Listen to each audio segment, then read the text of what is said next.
আচ্ছা, বলছি যে আজকে তো 2017-র ডিভিশন বেঞ্চের যেটা আপিল করেছিল বোর্ড এবং তার সঙ্গে 2022-এর যে আপিলটা করেছিল, দুটোর একত্রে শুনানি হলো। শুনানি গত সপ্তাহতেই হয়ে গেছিল। কিন্তু আজকে অর্ডারের জন্য ছিল, কিন্তু আজকে আবার নতুন করে শুনানি একটু হয়েছে। তার অন্যতম কারণ হচ্ছে যারা যারা পাশ করা ক্যান্ডিডেট তারা যে আপিলটা করেছিল তাদের আপিলটাও লিস্টেড ছিল এবং বোধহয় আইটেম নম্বর 43 এসে আজকের লিস্টে তাদের তরফে বক্তব্য, এবং তারা একটা সুপ্রিম কোর্টের 2010 সালে জাজমেন্ট দেখিয়ে বলতে চাইলেন যে যেখানে রিক্রুটমেন্ট রুলস খাতার পুনর্মূল্যায়নকে পারমিট করে না, সেখানে মামলাকারীদের কোনো অধিকার নেই এই পুনর্মূল্যায়ন চাওয়া বা প্রশ্নগুলোর জন্য আবার নাম্বার চাওয়া। কারণ নতুন করে যদি কাউকে নাম্বার অ্যাওয়ার্ড করতে হয় সেটা পুনর্মূল্যায়নে হয়ে যাচ্ছে। আর যেহেতু বোর্ড ফাইনাল আনসার কির আগে অলরেডি ওদেরকে সুযোগ দিয়েছিল, তাহলে তারা সেই সুযোগ দিয়েছিল এবং বলেছিল যে তোমার যদি কোনো অবজেকশন থাকে কোনো আনসার কির রেসপেক্টে তুমি সেটা বোর্ডকে জানাও।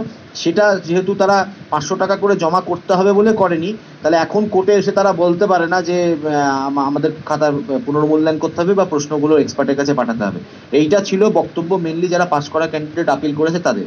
এই জন্যই কোর্ট একটু নাড়াচাড়া করলো। তবে আপনারাও নিশ্চয়ই দেখেছেন শুনানি, কোর্ট এগুলোকে গুরুত্ব দেয়নি। কোর্ট বলেছে, কোর্ট এটা বললো যে আলটিমেটলি যে গতদিনকে যেটা বললেন আর কি, যে আমি এটা ঠিক যে রিক্রুটমেন্টের ক্ষেত্রে রুল পারমিট না করলেও যে স্ট্যাটিউট বডি তার কাছে হয়তো খাতার পুনর্মূল্যায়নের জায়গা থাকছে না, কিন্তু রিট কোর্ট সবসময় এটা এন্টারটেন করতে পারে, এটাই বলেছেন। এবং অ্যাকচুয়ালি তাই রণবিজয় সিং এর জাজমেন্ট, যেটা সাবসিকুয়েন্ট জাজমেন্ট 2018 সালের জাজমেন্ট, যেটা সেই জাজমেন্টে কিন্তু সুপ্রিম কোর্ট ক্যাটেগরিক্যালি বলেছে যে রিট কোর্টের মনে যদি ডাউট আসে, যদি দ্বিধা আসে যে কোনো প্রশ্নের নিরিখে তার একটা পুনর্মূল্যায়নের প্রয়োজন আছে, তাহলে রিট কোর্ট অবশ্যই সেটা এক্সপার্টের কাছে পাঠাতে পারে। এটা হচ্ছে পরের জাজমেন্ট। ওরা যে জাজমেন্টটা দেখাচ্ছিল 2010-এর, এটা 2018-র জাজমেন্ট। তো যাই হোক, আজকে যেটা হলো, আজকে অর্ডারটা কিন্তু হলো না। আজকে ডিভিশন বেঞ্চ এটাকে সিএবি করলেন।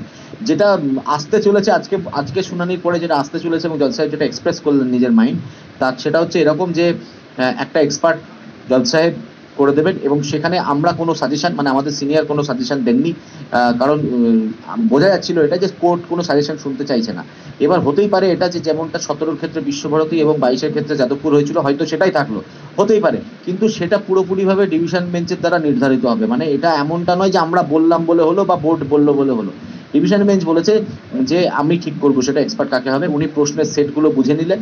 আর আরেকটা জিনিস, যেটা আমাদের তুলে দেওয়া রেফারেন্স যেগুলো, সেগুলোকে উনি কিন্তু বললেন যে আমি এগুলো আলাদা করে অ্যাকসেপ্ট করবো না, আমি অর্ডারেও লিখে দেবো যে যিনি এক্সপার্ট, যাকে আমরা ডিভিশন বেঞ্চ নিযুক্ত করছে এক্সপার্ট হিসেবে, যিনি বা যিনাদেরকে, তারা কিন্তু তাদের জ্ঞান ও বিশ্বাস মতে যেটা ঠিক মনে হবে, যে রেফারেন্সগুলোর উপর তারা রিলাই করতে চাইবে, তা সেইভাবে তারা রিপোর্টটা কিন্তু কোর্টকে জমা দেবে।